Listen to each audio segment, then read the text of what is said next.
नाज़िन अहम ख़बर अवां खे ॾियूं पिया त सिंध सरकार 10 मई खां गैर रजिस्टर गाॾियूं ज़ब्त करण जो ऐलान करे छॾियो आहे। कराची में सीनियर सूबाई वज़ीर शर्जील इनाम मेमर प्रेस कॉन्फ्रेंस कंदे चयो त गैर रजिस्टर गाॾियूं दहशतगर्दी में इस्तेमाल थी रहियूं आहिनि। शहरी पंहिंजूं मोटरसाइकिलूं रजिस्टर कराइनि। 10 मई खां पोइ गैर रजिस्टर गाॾियूं हलाईंदड़नि ख़िलाफ़ कार्रवाई थींदी।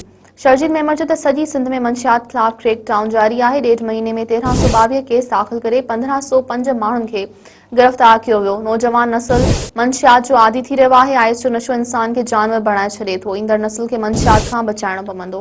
हिन चयो त मुल्क आइन मुताबिक़ हलंदो, कंहिं जी ख़्वाहिश मुताबिक़ न हलंदो।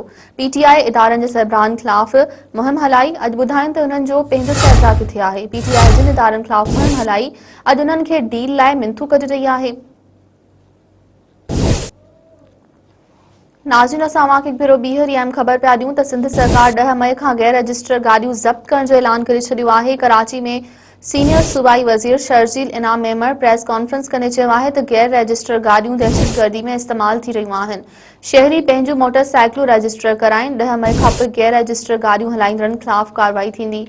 शर्जील मेमर चयो त सॼी सिंध में मंशियात ख़िलाफ़ क्रैक डाउन जारी आहे। 1.5 महीने में 1322 केस दाख़िल करे 1505 माण्हुनि खे गिरफ़्तार कया वियो आहे। नौजवान नस्ल मंशियात जो आदी थी रहियो आहे।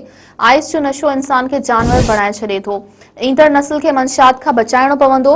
हिन चयो त मुल्क आइन मुताबिक़ हलंदो, कंहिं जी ख़्वाहिश मुताबिक़ न हलंदो। पीटीआई इदारनि जे सरबराहनि ख़िलाफ़ मुहिम हलाई। अॼु ॿुधाइनि त इन्हनि जो पंहिंजो सरबराह किथे आहे। पीटीआई जिन इदारनि ख़िलाफ़ मुहिम हलाई, अॼु उन्हनि खे डील लाइ मिंथू करे रही आहे।